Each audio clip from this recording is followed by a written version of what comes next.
코 주위에 얼굴뼈 속에는 빈 공간들이 있는데 이를 코 옆에 위치한 동굴이라 해서 부비동이라고 부른다. 감기 등으로 인해 세균이나 바이러스가 부비동 안에 침투하면 염증이 발생하게 되는데 이를 부비동염이라고 한다. 우리에게 축농증으로 익숙한 부비동염은 부비동이 완전히 발달하지 않은 유아나 어린이들에게 많이 발생한다. 축농증은 부비동염이라고 말하고요. 코 주위에, 즉 뺨이나 이마 이런 곳에 부비동이라는 빈 공간이 있습니다. 이 빈 공간, 이 동굴에 점막에 염증이 생기거나 고름이 찬 거, 이것을 축농증, 부비동염이라고 합니다. 감기로 오인하기 쉬운 부비동염. 제때에 치료하지 않아 염증이 반복되면 결국 만성으로 진행되고 후각이 떨어지거나 심한 두통, 집중력 저하 등의 증상이 나타날 수 있으며 치료 또한 쉽지 않다. 오늘 TV 주치에서는 코 건강을 위협하는 부비동염에 대해 자세히 알아본다. 네, 오늘 도움 말씀 위해 건양대학교 병원 이빈후과 인승민 교수 나오셨습니다. 교수님 안녕하세요. 안녕하세요. 네. 교수님, 오늘의 주제가 이제 축농증으로 많이 알려져 있는 부비동염인데요. 사실 축농증은 많은 분들이 좀 알고 있잖아요. 근데 부비동염? 이 굉장히 단어가 좀 생소하거든요. 우선 부비동은 어디에 위치해 있고 또 부비동염은 어떤 질환인지 먼저 좀 설명을 해주실까요? 네. 부비동은 코 안에 삼각형 모양 코 옆에 있는 곁 동굴에 있는 동굴의 이름을 부비동이라고 합니다. 이 부비동은 한쪽에 4개씩 양쪽에 8개가 있는데요. 이와 같이 이마에는 전두동, 뺨에는 상악동, 눈 사이에는 사골동, 뇌 기저부에는 저평동이라는 동굴이 있습니다. 네. 이 동굴 안에 점막에 염증이 생겨서 두꺼워지거나 고름이 찬 것, 이것을 축농증, 즉 부비동염이라고 일컫습니다. 네. 설명해 주신 대로 지금 얼굴 쪽에 이제 빈 공간, 동굴 같은 빈 공간을 부비동이라고 하고 그곳에 고인 분비물이 제대로 배출되지 않았을 때를 부비동염이라고 하는데요. 자, 그럼 부비동염은 왜 생기는 건지 좀 원인을 한번 좀 짚어볼까요, 교수님? 예, 부비동염의 원인은 다양하게 말씀드릴 수 있는데요. 우선 감기가 가장 흔합니다. 바이러스나 세균에 의해서 감기가 걸린 다음에 그 옆에 있는 동굴로 감염이 옆으로 이동해서 부비동염이 생기는 경우가 가장 많고요. 그 다음으로는 발치를 하거나 임플란트 시술 전후로 축농증이 잘 생기는데요. 이것을 치성 부비동염이라고 해서 이빨 감염으로 인한 상행성 감염이 많습니다. 그다음에 코뼈나 부비동 골절이 일어나서 생길 수도 있고요.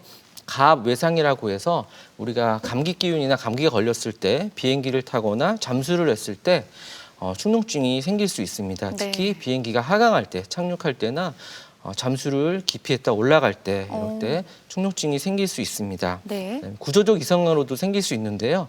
코 안에 가운데 선반으로 나누고 있는 비중격이라는 구조가 한쪽으로 많이 휘어 있어서 좁다든지 코 안에 물혹이 있다든지 이런 경우에는 그쪽으로 축농증이 잘 생기게 됩니다. 네.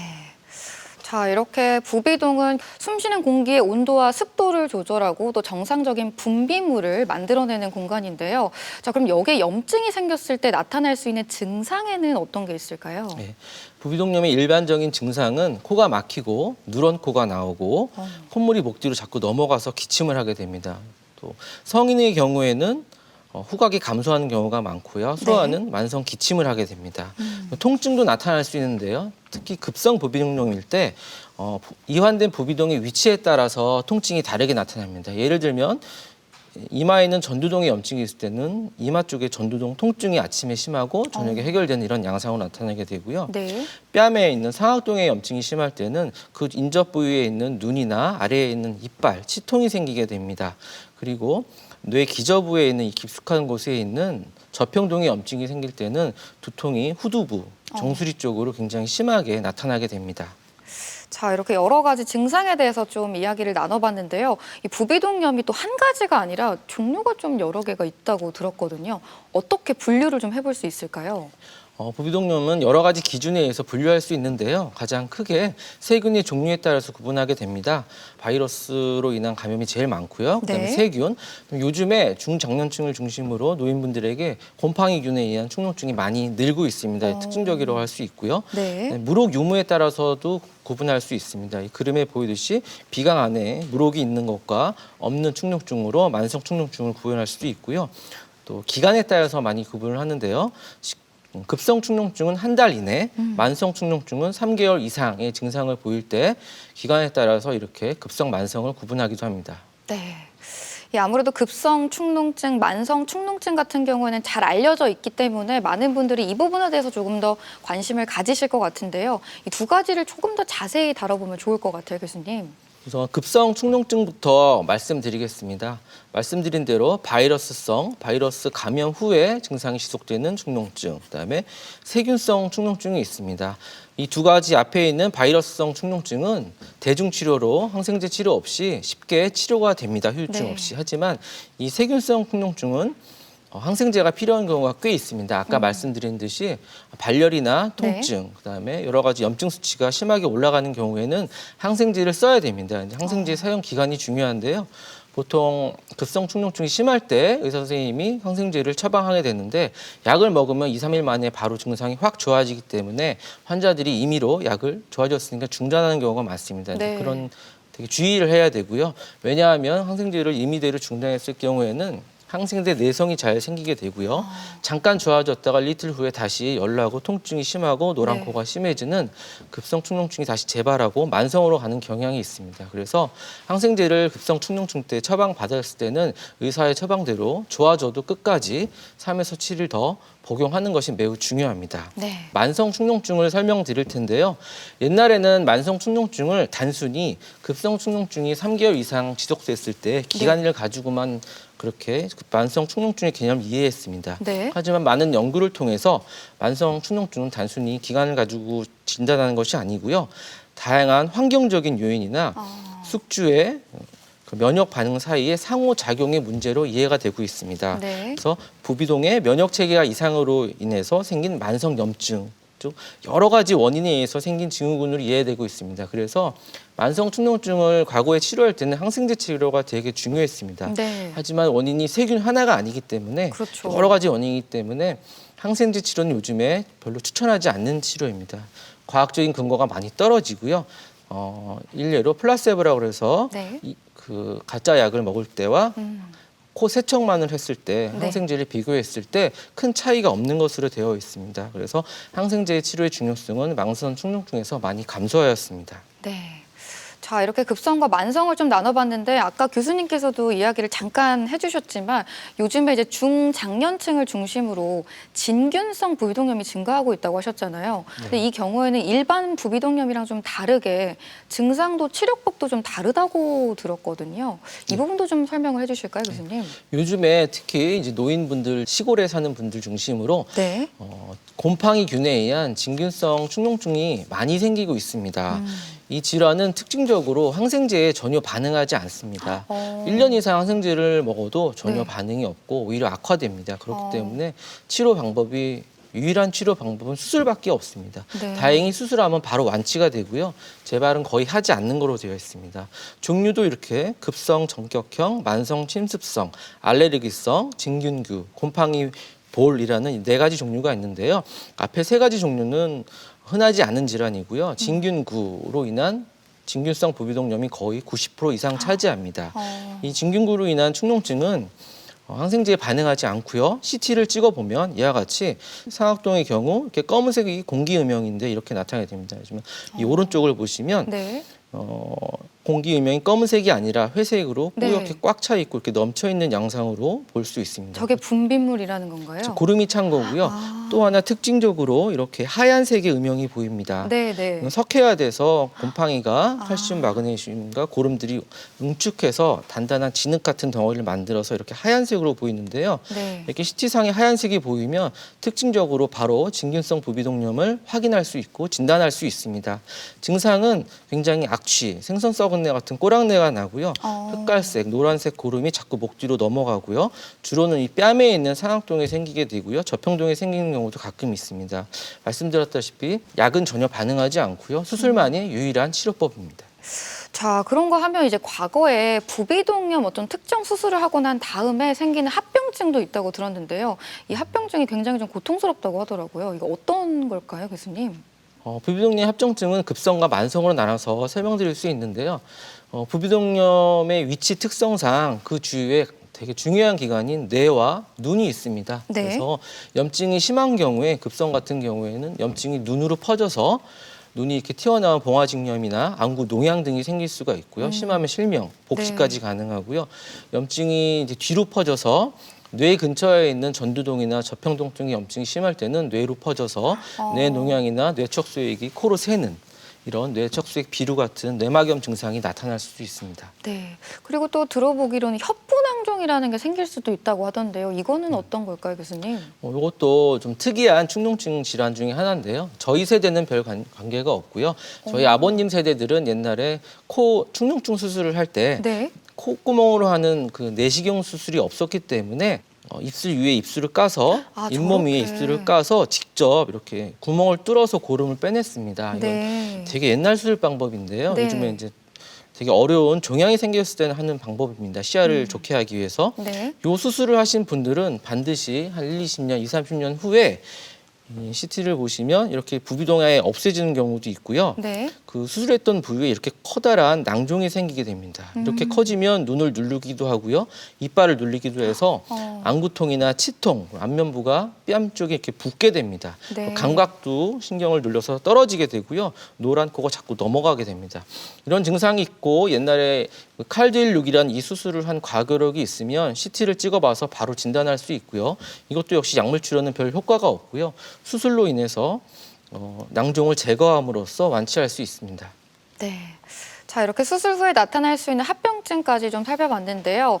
일단은 진단이 정확하게 좀 내려져야 치료법도 좀 달라지잖아요. 진단이 가장 중요할 것 같아요, 교수님. 어떨까요? 부비동염의 진단은 성인과 소아에 따라서 증상이 좀 다르기 때문에 증상을 우선 환자에게 물어봅니다. 대부분 코막힘이나 콧물, 노란 코, 콧물이 목 뒤로 넘어가는 증상이 있고요. 통증이 있거나 없을 수도 있습니다. 특징적으로 성인은 후각이 떨어지는 경우가 많고요. 네. 소아 같은 경우는 만성 기침을 호소합니다. 이런 증상이 있으면 이와 같이 코 안에 길다란 내시경을 넣어서 부비동들의 입구가 보이는 중비도를 관찰합니다. 그래서 중비도에 네. 각 부비동의 입구에서 나온 고름이 보이면 바로 축농증을 그 자리에서 진단할 수 있습니다. 하지만 고름이 보이지 않고 증상이 심할 경우에는 이와 같이 코 부비동 엑스레이나 네. 부비동 CT를 찍게 됩니다. 이 엑스레이를 보시면 이분은 급성 축농증의 아주 전형적인 소견인데요. 네. 공기가 정상적으로 차 있으면 이와 같이 검은 음영인데요. 네. 이와 같이 선이 하나 부비동 안에 쫙 그어 있으면 네. 급성 부비동염을 진단할 수 있습니다. 고름이 찰랑찰랑 차서 이렇게 직선으로 물이 차서 보이는 특징적인 소견인데요. 이게 보이면 바로 급성 부비동염을 진단할 수 있고요. 만성 부비동염 같은 경우에는 이와 같이 부비동 상악동 같은 경우에 검은색 음영이 정상인데 이와 같이 회색 음영으로 뿌옇게 부비동이 꽉 차 있으면 고름이 찼구나 해서 만성 축농증을 진단할 수 있습니다. 네. 자, 이렇게 부비동염의 진단법까지 살펴봤습니다. 대전 MBC 건강플러스 오늘은 부비동염에 대해 알아보고 있는데요. 이번에는 병원에 직접 찾아가 환자들을 만나보고 진단 방법과 치료법에 대해 살펴보겠습니다. 화면으로 만나보시죠. 부비동은 우리의 뇌를 외부의 충격으로부터 보호해주고 코로 들어오는 공기를 배출, 환기시키는 통로 역할을 한다. 그런데 이곳에 염증이 생기는 부비동염은 감기, 알레르기성 비염 등의 질환과 증상이 비슷해 진단과 치료가 늦어지는 경우가 많다. 코막힘이나 누런 콧물, 얼굴 통증, 코 뒤로 콧물이 넘어가는 후비루 등의 증상이 나타나면 부비동염을 의심해봐야 한다. 어디 불편해서 오셨어요? 제가 몇 달 전부터 코에서 생선 비린내처럼 꼬랑내 같은 게 자꾸 나고요. 저기 목 뒤로 노란 콧물이 자꾸 넘어가는 느낌이 있어서 내원했습니다. 혹시 더 다른 증상은 없으신가요? 두통도 조금 있는 것 같고요. 어금니랑 그리고 뺨 쪽에 계속 우리한 그런 느낌이 계속 들고 있습니다. 그동안 어떻게 치료를 받으셨나요? 동네 이비인후과에서 처방해주는 약도 먹어봤고요. 코 청소도 하고 코 스프레이도 뿌려보고 다양하게 해봤는데요. 아무 차도가 없었습니다. 발병 기간이 4주 미만이면 급성 부비동염, 3개월 이상 지속되면 만성 부비동염으로 진단하는데 급성 부비동염은 감기로 인한 세균 감염이 가장 흔하며 만성 부비동염은 다양한 원인이 복합적으로 작용하는 경우가 많아 치료 또한 쉽지 않다.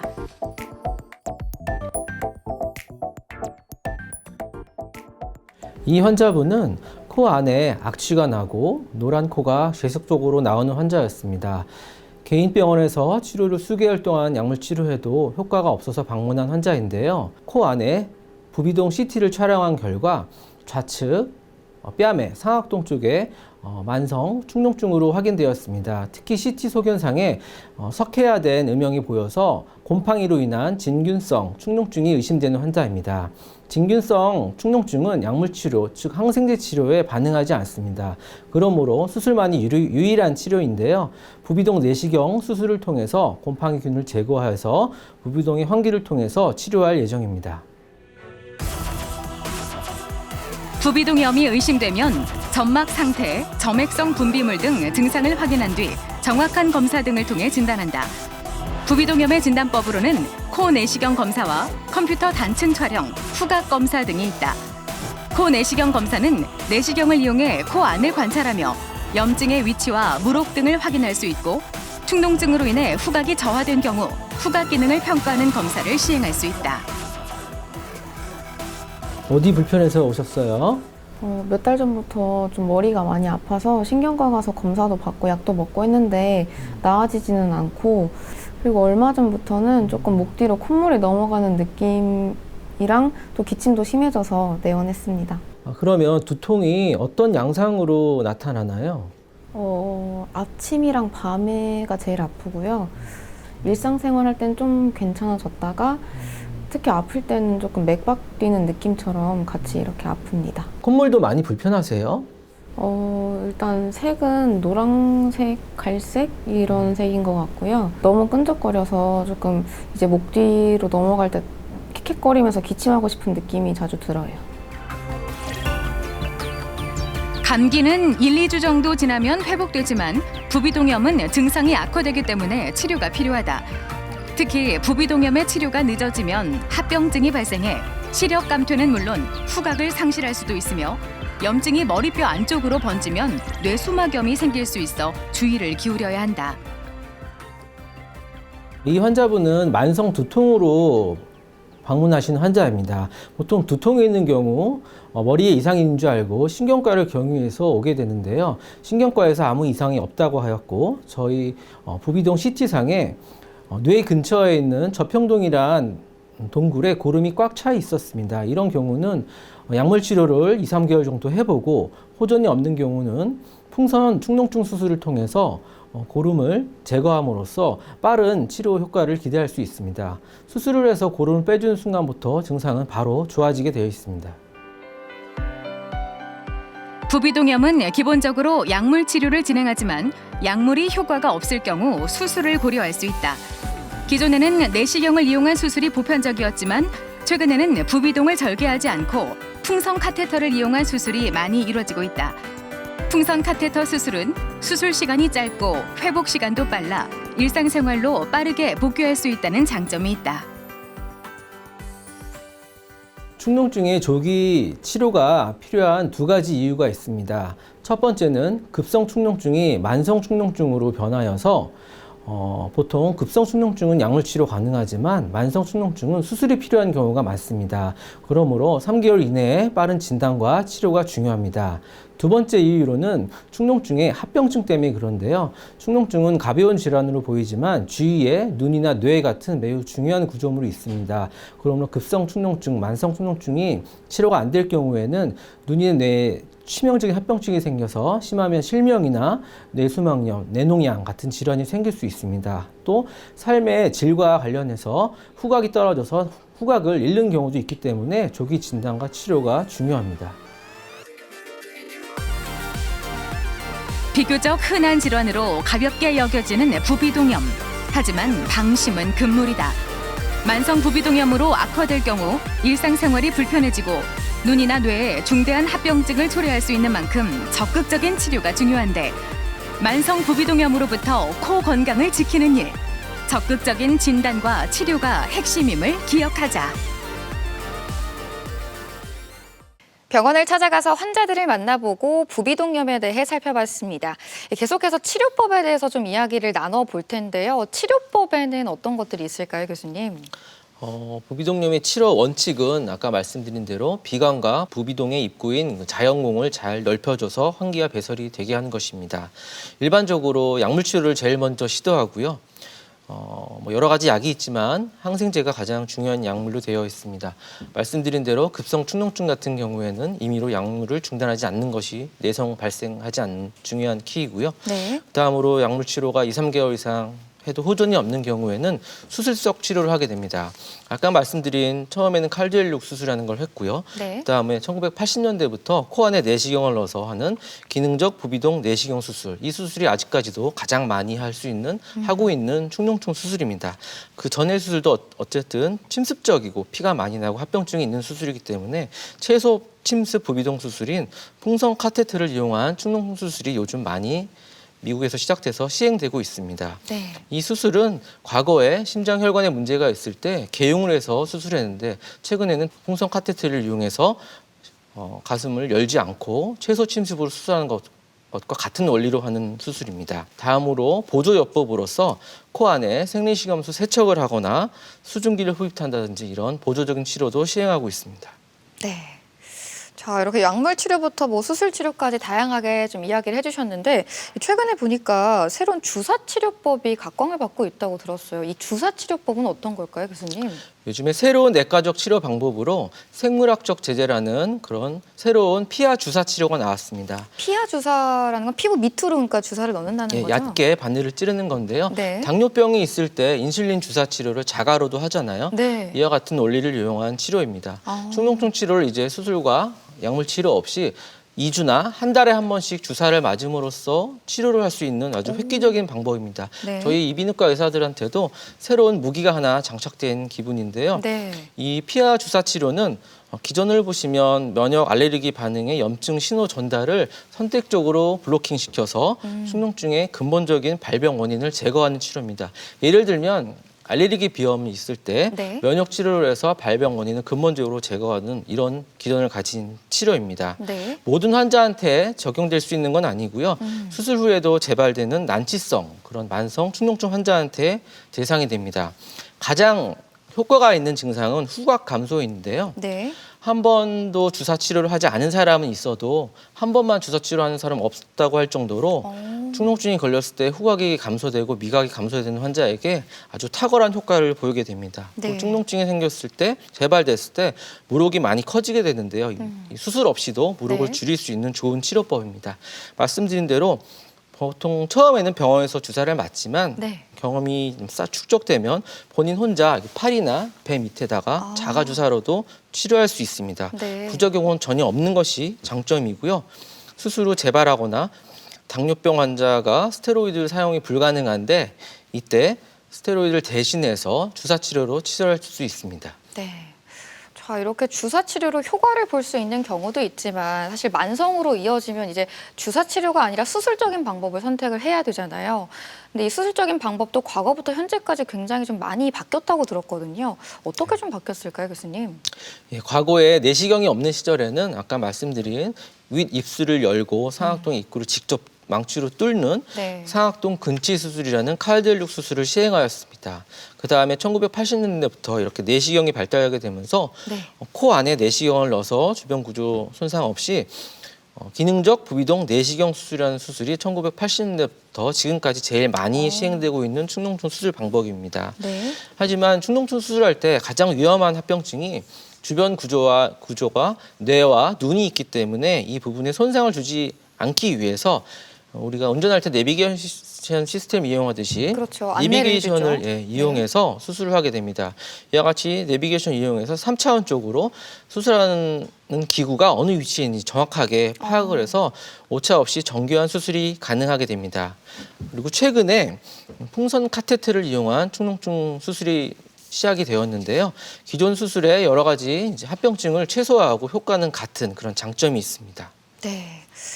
방금 말씀해주신 대로 최근에 이제 풍선 카테터 부비동 확장술이 가장 많이 좀 사용이 된다고 하셨는데 이 부분을 조금 더 자세히 설명을 해주시면 좋을 것 같아요. 어떤 수술일까요? 풍선 카테터 축농증 수술은 아까 말씀드린 대로 개응술을 하지 않고 네. 다리 혈관을 통해서 혈관 막힌 걸 뚫어주는 이 기법을 이용한 카테터 기반의 수술인데요. 2005년에 미국에서 처음 승인이 돼서 FDA 승인을 받고 처음 시작이 됐고요. 지금 현재 미국과 유럽에서는 가장 많이 하고 있는 축농증 수술 방법입니다.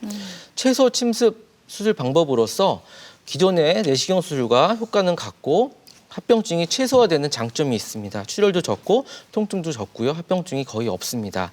그다음에 부분 마취로 수술이 가능하기 때문에 기존의 내시경 수술은 대부분 전신 마취로 시행하게 되는데요. 부분 마취로 국소적으로 할 수 있기 때문에 당일 수술과 퇴원이 가능하고요. 2일 정도의 짧은 회복 기간을 보이고요. 지금까지 100만 명 이상이 전 세계에서 시행될 정도로 안전한 수술입니다. 수술을 필요한 환자들의 약 74%가 기존 수술보다 풍선 축농증 수술을 선택한다고 미국과 유럽에 보고가 있고요. 네. 대부분의 96% 환자가 이 수술로 만족도를 얻고 있습니다. 네. 말씀하신 대로 만족도도 높고 회복력도 빠르다 보니까 많은 분들이 정말 관심을 좀 가질 것 같은데요. 다음으로는 이 수술 과정을 좀 자세하게 설명을 해주시면 좋을 것 같아요, 교수님. 네, 우선 상악동의 예를 그림을 통해서 한번 보겠습니다. 이렇게 상악동이 입구가 막히고 상악동이 아까 이제 이 눈 안구 바로 밑에 말씀하시는 거죠? 뺨 쪽에 있는 네. 이빨과 눈 사이에 이쪽에. 있는 부비동인데요. 네.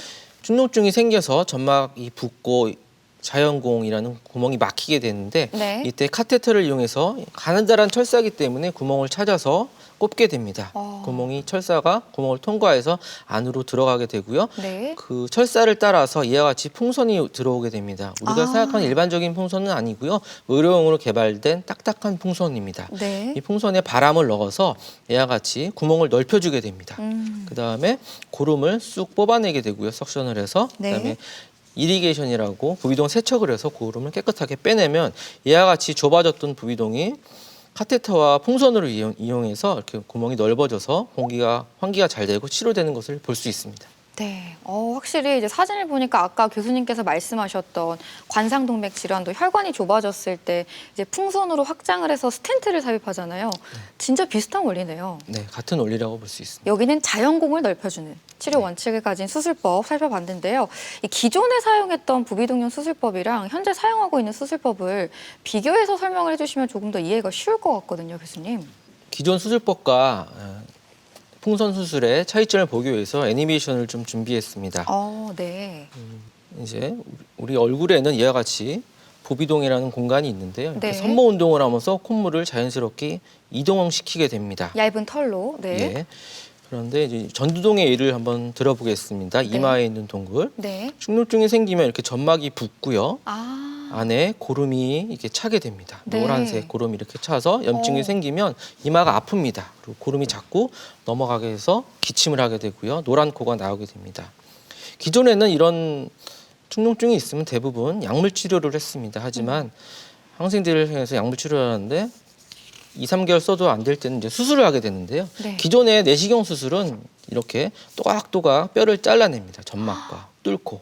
그래서 피가 나고 손상이 가게 돼서 고름을 이렇게 넓게 빼주게 됩니다. 하지만 이렇게 손상이 가는 수술이고요. 네. 풍선 수술은 이렇게 얇은 철사를 살아있는 구멍에 넣고요. 막혀있는 구멍에 풍선이 따라 들어가서 확장되면 이렇게 구멍이 넓어집니다. 이렇게 입구에 있는 뼈가 조금 분쇄되면서 네. 고정이 되게 됩니다. 다시 좁아지지 않고요. 그렇군요. 고름을 빼내고 세척을 해서 고름을 이렇게 빼내는 이렇게 되게 생리적이고 안전한 수술이라고 할 수 있습니다. 제가 예를 들기 위해서 호리병을 하나 옆에 그림을 놨는데요. 네. 부비동은 다 이렇게 생겼습니다. 구멍은 작고 안에는 넓어요. 그런데 기존의 수술법은 이 입구보다 더 안쪽을 아예 잘라서 없애버립니다. 그러니까 호리병을 깨는 수술이라고 할 수 있습니다. 네. 하지만 풍선 카테터 수술은 호리병을 그대로 깨지 않고 두면서 살아있는 구멍에 철사를 넣고 풍선을 넣어서 호리병의 입구를 넓혀주는 이렇게 굉장히 자연스럽고 생리적인 수술이라고 할 수 있습니다.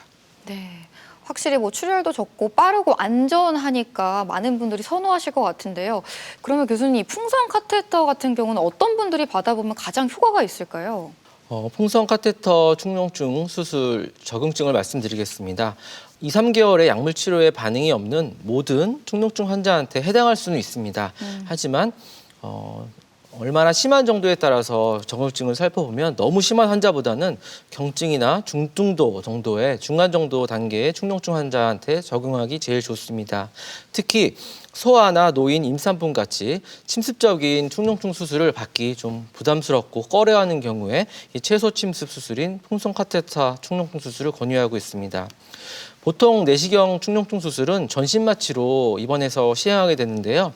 전신 마취가 어려운 암 환자나 여러 가지 혈압, 당뇨나 많은 합병증을 가지고 만성 질환을 가지고 있는 환자들에게 면역 저하가 있는 환자들이라든지 전신 마취가 힘든 경우에도 풍선 카테터 축농증 수술로 부분 마취로 시행해서 좋은 결과를 보여줄 수 있습니다.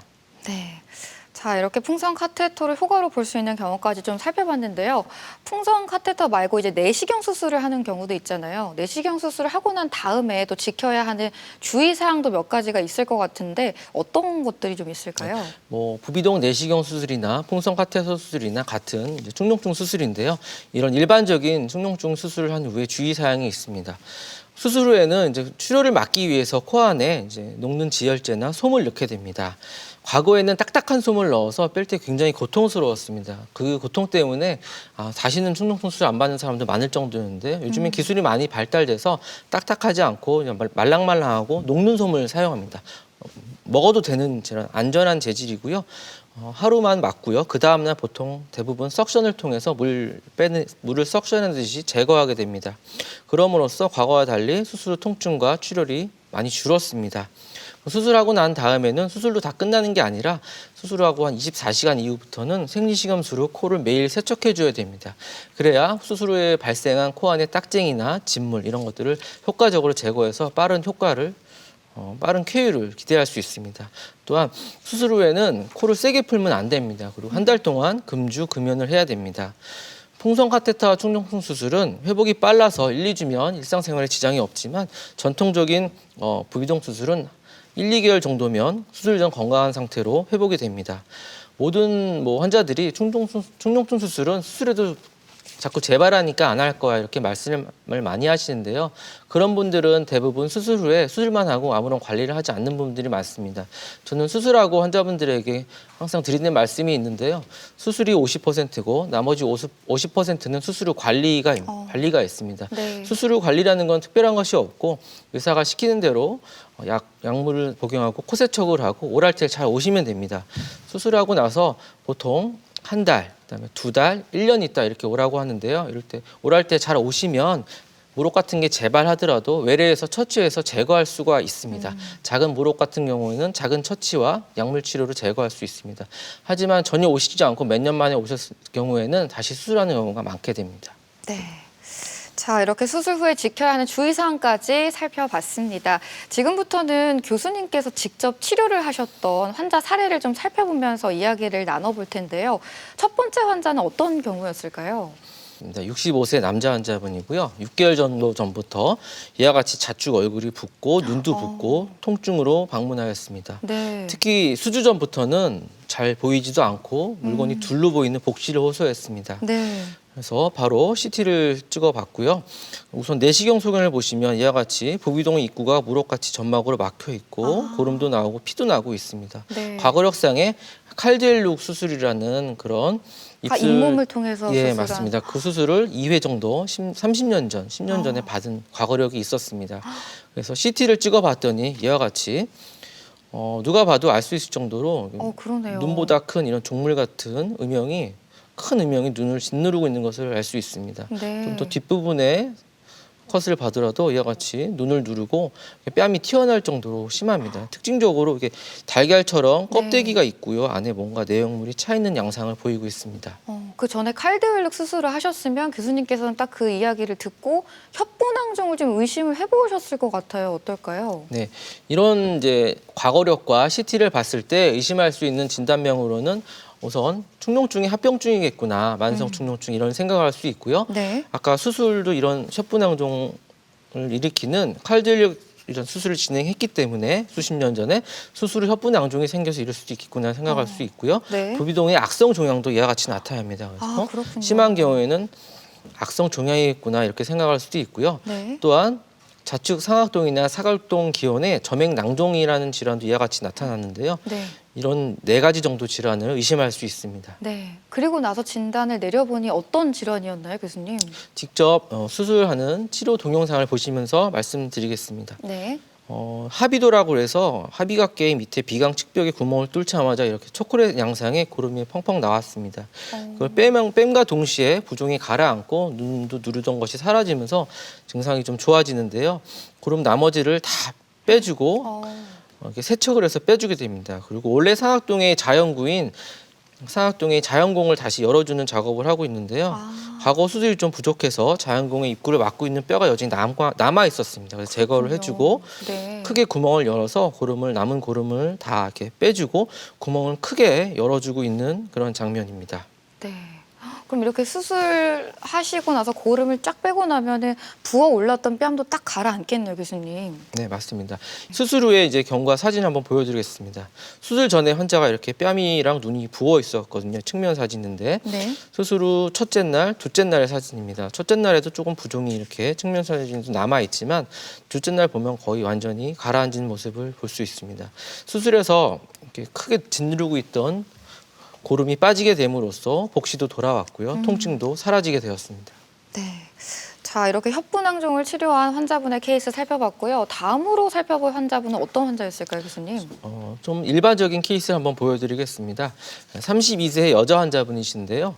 요즘에 많이 하는 임플란트 시술을 3개월 전에 하고 네. 전처치를 하고 누런 코, 뺨의 통증, 악취, 콧물이 뒤로 넘어간 후비를 증상으로 내원했습니다.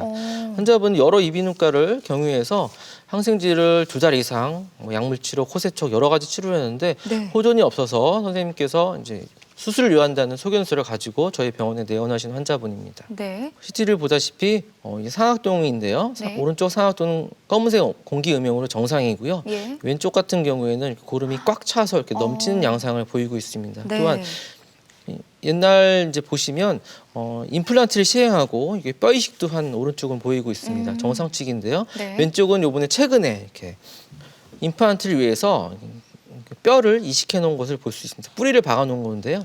이 뿌리 박아 놓은 곳이 자세히 보시면 이 상악동의 바닥을 약간 뚫고 있습니다. 아, 이 그렇군요. 뚫린 구멍을 통해서 입안에 있는 세균들이 상행 감염돼서 네. 상악동으로 들어온 겁니다. 그래서 아. 고름이 차고 입구가 막히면서 고름이 이렇게 꽉 찬 경우입니다. 진단은 임플란트 시술로 인한 치성 부비동염이라고 내릴 수 있습니다. 네. 그럼 이런 경우는 수술을 어떻게 하실까요? 아까 뭐 풍선 카테터로 하시나요? 어떤가요? 이 환자 같은 경우에는 특징적으로 환자의 상황상 회사 일이 바쁘고 업무 복귀를 해서 휴가를 낼 수 없다 그래서 그래도 입원을 필요 없고 네. 부분 마취로 수술해서 당일 퇴원이 가능한 풍선 카테터 충농통 수술을 시행하게 되었습니다. 이와 같이 이제 풍선 카테터의 가이드를 이제 상악동 입구에 위치시켜서 구멍을 잘 찾아서 들어갑니다. 그다음에 풍선이 따라 들어가서 네. 이와 같이 바람을 넣어서 풍선 확장하면서 부비동 자연구가 이렇게 확 넓어진 걸 볼 수 있습니다. 이 넓어진 구멍을 통해서 이제 항생제를 포함한 생리식염수를 세척을 해서 남아있는 고름을 쫙 빼주면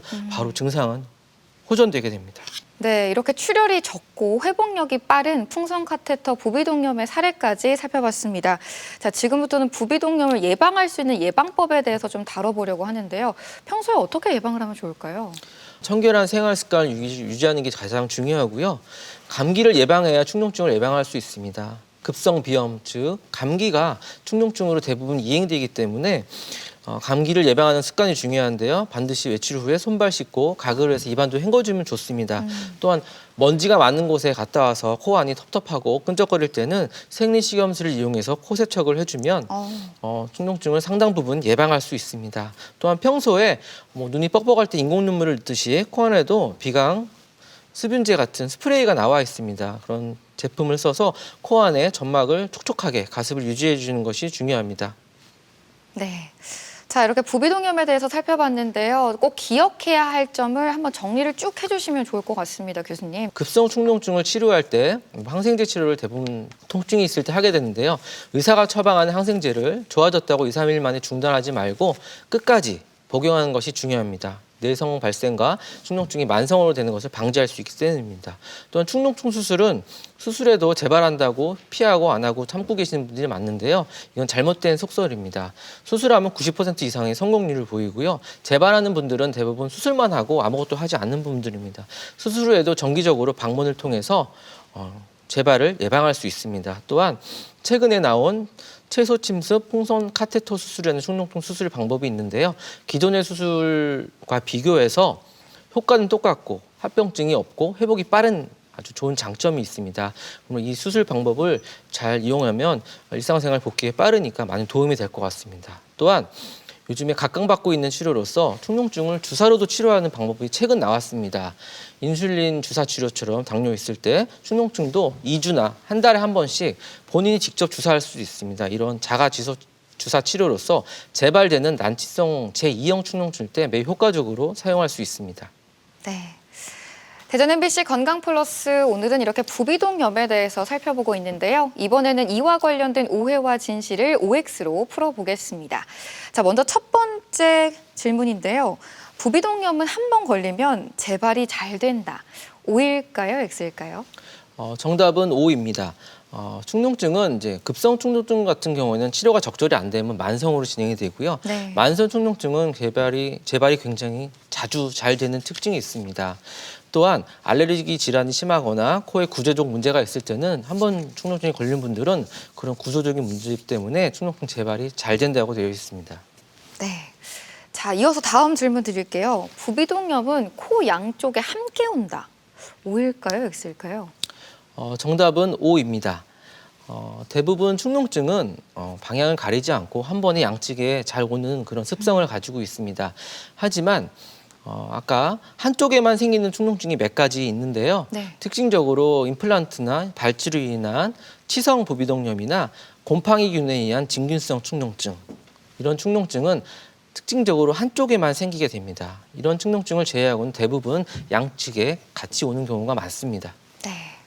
자, 이어서 질문 드립니다. 부비동염 수술을 하다가 후각을 잃을 수도 있다. O일까요? X일까요? 정답은 X입니다.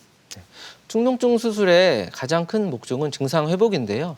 후각이 없거나 후각이 떨어지거나 무후각증으로 후각을 좋게 하기 위해서 하는 수술이 축농증 수술이기 때문에 오히려 후각이 감소하기보다는 수술 후에는 후각이 좋아지는 경우가 대부분입니다. 하지만 수술을 하게 되면은 축농증 수술 후에 후각이 일시적으로 떨어질 수 있습니다. 수술 후에 코 안에 가피, 이제 콧물 같은 게 많이 생기기 때문에 일시적으로 며칠 정도는 후각이 떨어질 수는 있는데요. 네. 대부분 수술 후에 1, 2주면 후각이 정상적으로 회복되게 됩니다. 자, 마지막 질문 드리겠습니다. 죽염을 탄 용액으로 코를 세척하면 부비동염 예방에 도움이 된다. O일까요? X일까요? 좀 어려운 질문인데요. 네. 정답은 세모로 하겠습니다. 세모요. 네. 죽염은 일반적인 천인열보다 농도가 좀 높은 특징이 있습니다. 네. 그렇기 때문에 잘못 세척을 하게 되면 코 안의 점막을 자극하거나 오히려 손상을 줄 수 있습니다. 저희 이비인후과 의사들이 추천하는 코세척은 생리식염수를 이용한 코세척 방법입니다. 0.9% 소금물을 이용하는 건데요. 집에서 생리식염수 사지 않고 하시려면 1000mg의 물에 9g의 소금을 넣어서 네. 0.9% 소금물을 만들어서 죽염을 사용해도 좋습니다. 하셔도 됩니다. 하지만 했을 때 따갑거나 코에 점막에 자극이 된다고 하면 피하는 것이 좋습니다. 네. 다른 이상 반응이 나타나면 중단하고 내원을 하는 게 가장 좋은 방법일 것 같습니다. 자, 이렇게 부비동염과 관련된 오해와 진실을 OX로 풀어봤고요. 계속해서 시청자 여러분께서 남겨주신 궁금증도 함께 풀어보겠습니다. 먼저 첫 번째 궁금증인데요. 많이들 궁금해하실 것 같아요. 부비동염과 비염의 차이는 뭘까요, 교수님? 예, 쉽게 혼동되는 말인데요. 비염은 코 안에 이 삼각형 안에 점막의 염증이고요. 대부분 대표적인 게 알레르기 비염입니다. 네. 근데 축농증, 부비동염은 이 코 안에 있는 염증이 옆에 동굴로 옮겨간 경우입니다. 그래서 부비동염을 비부비동염이라고 말합니다. 왜냐하면 비염이 걸리지 않고 축농증이 걸리는 경우는 없기 때문입니다. 그래서 비염은 비교적 가벼운 증상을 호소하고요. 네. 부비동염은 비염의 합병증이기 때문에 노란 코가 나온다든지 통증이 있다든지 발열이 있다든지 하는 비교적 심한 증상을 호소하는 것이 차이점입니다. 네. 자, 이어서 다음 시청자 궁금증 보내드립니다. 아이가 코감기가 좀 오래가는 편인데 최근에 부비동염 진단을 받았습니다. 수술 없이 좋아질 수 있나요? 하고 물어오셨는데요, 교수님.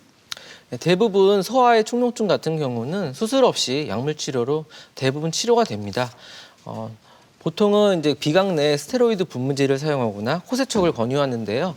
이렇게 해서 치료가 안 될 때는 항생제를 쓰게 됩니다. 그래서 항생제를 길게는 한두 달까지 사용하면 대부분의 소아 축농증은 합병증 없이 치료가 잘 됩니다.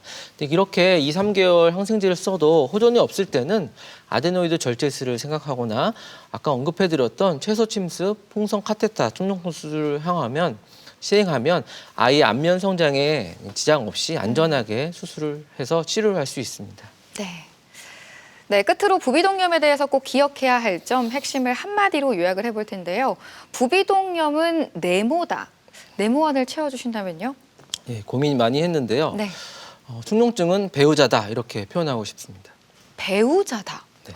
왜일까요, 교수님? 축농증은 이제 배우자 공통점을 생각해보면 항상 관심을 갖고 네. 신경을 쓰고 관리를 해줘야 됩니다. 그렇지 않게 되면 사고가 네. 생기게 되는데요. 네.